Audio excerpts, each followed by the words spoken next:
कोई पता नहीं, मरियम नवाज भी वही करती जो दूसरों ने किया था। अभी तो कैमरा से तो इतना वो तब थी, आ जाओ जैसे पता नहीं उस वक्त भी ऑर्डर्स चला रही थी।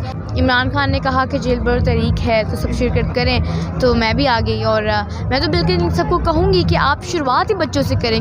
देखें, इमरान खान ने हमेशा वो किया है जो हमारे लिए अच्छा रहा है। अभी तो हम लोग सिर्फ ये देख रहे हैं कि हम लोग जेल में जा रहे हैं। इमरान खान जहाँ हमारी सोच ख़त्म होती है वहाँ इमरान खान की शुरू होती है। अस्सलामुअलैकुम जी, मैं हूँ इरफान समोर। इस वक्त ज़मान पार्क इमरान खान साहब के घर के बाहर मौजूद हैं और हज़ारों की तादाद में कारकुनान यहाँ पर इमरान खान साहब को सिक्योर करने के लिए आए हुए हैं। और मेरे साथ एक ये छोटी सी बच्ची आप देख रहे हैं, ये भी यहाँ पर खान साहब को सिक्योर करने आई हैं। और ये सोशल मीडिया पर बहुत ज़्यादा एक्टिव हैं और बखूबी इन्होंने महाज संभाला हुआ है।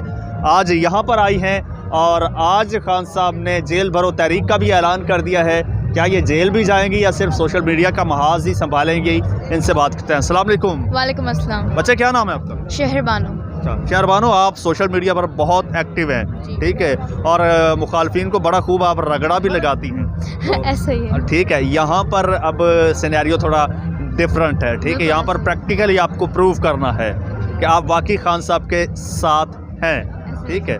तो अभी जेल जाने का वक्त आ गया है, आप कैसे जाएंगे? देखिए, इमरान खान ने कहा कि जेल बर तरीक है तो सब शिरकत करें, तो मैं भी आ गई। और मैं तो बिल्कुल सबको कहूँगी कि आप शुरुआत ही बच्चों से करें, क्योंकि बूढ़ों के तो साथ इन्होंने सारे जो इन्होंने इखलाक के जितना गिर सकते थे इखलाक के दायरे से वो उतना गिर चुके हैं। जैसे आज शेख रशीद को धक्के मारे, उसके बाद आप आज़म स्वाति को दे लें, उसको तशद्दुद किया गया, उस पर शहबाज गिल पर तशद्दुद किया गया, इमरान रियाज खान पर गद्दारी के पर्चे किए गए, उसके बाद फवाद चौधरी के मुंह पर काला कपड़ा डाला गया।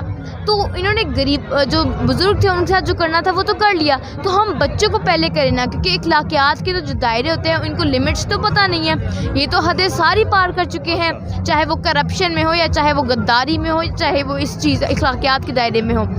तो अब वो बच्चों से स्टार्ट करें। और कितने कारकुनों को पढ़ेंगे? मुझे लगता है पाकिस्तान के सारे जेल कम पड़ जाएंगे जितने पीटीआई के सपोर्टर्स हैं।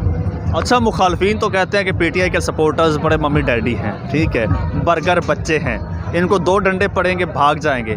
अब तो जेलों में जाने की बारी आ गई है। देखिए, वो मम्मी डैडी इसलिए कहते हैं क्योंकि नून लीग के लोगों को गालियाँ देने आती हैं और हम लोगों को अपने वर्ड्स, हमें वर्ड्स का पता है कि हमारी नॉलेज क्या है। Your words reflect your personality. जितने अच्छे आपके वर्ड्स होंगे उतने अच्छे आप चाहे तंज करें, क्रिटिसाइज़ करें, आप किसी के खिलाफ हों, अच्छे वर्ड्स यूज़ करेंगे तो आप उससे मम्मी डैडी नहीं बनते, बल्कि आप उससे एक पढ़ा लिखा इंटेलिजेंट आदमी बन जाते हैं। तो ये इस तरह मम्मी डैडी नहीं बनते क्योंकि गालियाँ दे लेते हैं, हम बन जाते हैं क्योंकि हम लोग गालियाँ नहीं देते। बच्चे, it's very easy to use words. Social media पे आपने ट्वीट कर दिया, किसी पे तनकीद कर दी या एक छोटा सा वीडियो क्लिप बना दिया, वो बहुत इजी होता है। यहाँ पर जेल में जाने से वहाँ पे डंडे भी पड़ते हैं, वहाँ पे कोई पिकनिक नहीं होती, तो कैसे आप लोग ये बर्दाश्त करोगे? देखिए, इन्होंने अब हम लोग तो रहते अपने घरों में रह के भी हम लोग मर ही रहे हैं, गुर्बत से मर रहे हैं, महंगाई से मर रहे हैं। चलिए, मैं तो यहाँ पर वीडियोस बना रही हूँ, लेकिन मैं देख सकती हूँ, मैं इतनी भी छोटी नहीं हूँ कि मुझे नहीं दिख रहा कि मेरे पेरेंट्स अफोर्ड नहीं कर पा रहे कोई चीज़, वो पेट्रोल अफोर्ड नहीं कर पा रहे, वो बिजली का बिल अफोर्ड नहीं कर पा रहे, वो टैक्स अफोर्ड नहीं कर पा रहे, तो मैं भी ये चीज़ देख सकती हूँ। तो अगर हम घरों में बैठे हम मर रहे हैं तो फिर जेल में सच हम चले जाएं? आपको क्या लगता है जो खान साहब ने कहा है, लोग जाएंगे जेल में? बिल्कुल जाएंगे, क्योंकि अब उनके पास कोई और ऑप्शन नहीं रहा। ये हमारा आखिरी मरहला है और हमेशा जो एक आपको फ़तह के लिए आखिरी मरहला होता है वो सबसे ज़्यादा मुश्किल होता है। तो इंशाल्लाह ये हम मुश्किल मरहला भी फ़तह कर लेंगे, जिस तरह हम 9 अप्रैल से जदोजहद कर रहे हैं अब भी करते रहेंगे। अच्छा शहरबानो, मुझे ये बताओ कि खान साहब ने कहा है कि जेल भरो तहरीक शुरू कर रहे हैं, अब जो कारकुनान है, रहनुमा भी जेल जाएंगे, कारकुनान को भी जेल जाना पड़ेगा, ठीक है। तो खान साहब ने मुश्किल में डाल दिया, जबकि दूसरी तरफ देखें जो दूसरी पार्टियां हैं वो अपने कारकुनान को बड़ा नवाजती हैं, बिरयानियाँ भी देती हैं, नौकरियाँ भी देते हैं, पता नहीं क्या क्या देते हैं, तो वो नहीं अच्छे। तो ये नून लीग वालों की इतनी सोच है कि हमारे जलसों में लोग अगर बिरयानी से आ सकते हैं तो हम बिरयानी इनको दे देते हैं, लेकिन इमरान खान की जो सोच है वो बहुत आगे की है। तो मुझे लगता है मैं उन पर छोड़ देना चाहिए। मुझे उनको बहुत अच्छे तरीके से पता है कि अगर इस तहरीक से कुछ अच्छा हो सकता है तो इसलिए उन्होंने तभी हमें कहा है, वरना वो कोई गलत फ़ैसला कभी आवाम के लिए नहीं ले सकते। अच्छा, एक नून लीग के मरियम नवाज़ की प्रेस कॉन्फ्रेंस में एक खातून एंटर हो गई थी, उसकी वो वीडियो आपने देखी है? जी बिल्कुल मैंने देखी है। आपने वो रीट्वीट की है? हाँ जी मैंने की। क्या लिखा है आपने उस पे, ये बताओ। मैंने देखे वैसे खैर मैंने तो रीट्वीट की थी, लेकिन बात यह है कि आप अभी तो कैमरा से तो इतना वो तब थी आ जाओ जैसे पता नहीं उस वक्त भी ऑर्डर्स चला रही थी। खैर जो उस औरत ने कहा उस वक्त मैं हर्ट थी कि किस तरह एक औरत इतने सालों से किसी पार्टी के लिए काम कर रही है और फिर उसी पार्टी के कारकुन अपनी कारकुन को थप्पड़ मार रहे हैं। क्यों? क्योंकि वो अपने लीडर से मिलना चाहती थी। मैं इतनी छोटी बच्ची हो के मुझे 2 दफ़ा इन्वाइट किया गया है, मुझे खुद अप्रोच करके इमरान खान से मिलने के लिए बुलाया गया है। क्यों बुलाया गया है? वो मुझे इनकरेज करना चाह रहे हैं ताकि मैं आगे करूं और मैं अच्छा लीडर बनूं। ये किसी को इनकरेज नहीं करते, किसी को अप्रिशिएट नहीं करते। ये ना कि हमारे बच्चों के अलावा ये आगे आ जाओ, ये लीडर बन जाए। अच्छा, आपको क्या लगता है अगर कैमराज ना होते तो उसको इस तरह से आगे आने देते? कोई पता नहीं, मरियम नवाज़ वही करती जो दूसरों ने किया था। अच्छा, इनका कोई पता नहीं है।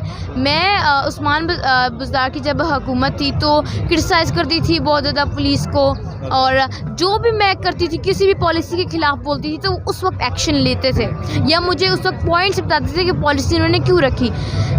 हमजा शहबाज की हुकूमत जिस दिन आई है उस दिन मेरे फादर को जेल में बंद कर दिया उन्होंने। हम लोग चीखते रहे, जो भी करते रहे, इन पर असर नहीं होता। ये सोचते नहीं, ये सोचते कि हम आवाम कीड़े मकोड़े हैं और हम आवाम सिर्फ एक एहसास है कि ये लोग बस दिखाएंगे कि आ रहे हैं, हम धांधली करेंगे और बस हमारी हुकूमत होगी। इनको कोई फ़र्क नहीं पड़ता अवाम से, अवाम की ओपिनियन से।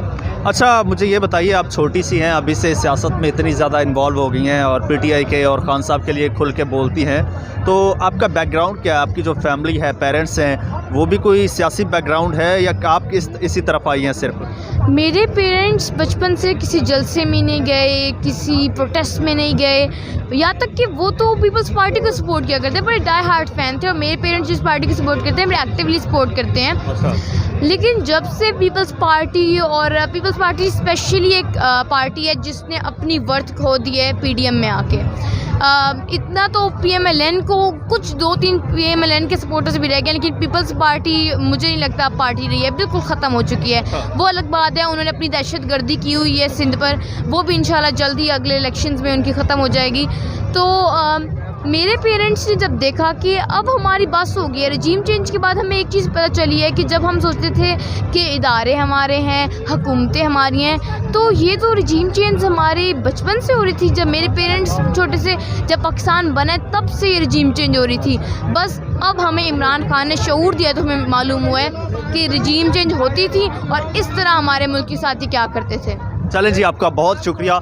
नाजरीन, ये खान साहब की सपोर्टर एक छोटी सी बच्ची है, इसका ये जज्बा है इस वक्त, और ये कह रही है अगर जेल भरो तहरीक स्टार्ट करनी है, लोगों को गिरफ्तार करना है तो आगाज़ बच्चों से करें, बच्चों को आजमाएं, फिर बड़ों की तरफ जाइएगा, क्योंकि बड़े तो बहुत दूर की बात है। देखते हैं ये लोग कब तक इसी तरह से साबित कदम रहते हैं। इजाज़त दीजिए, अल्लाह।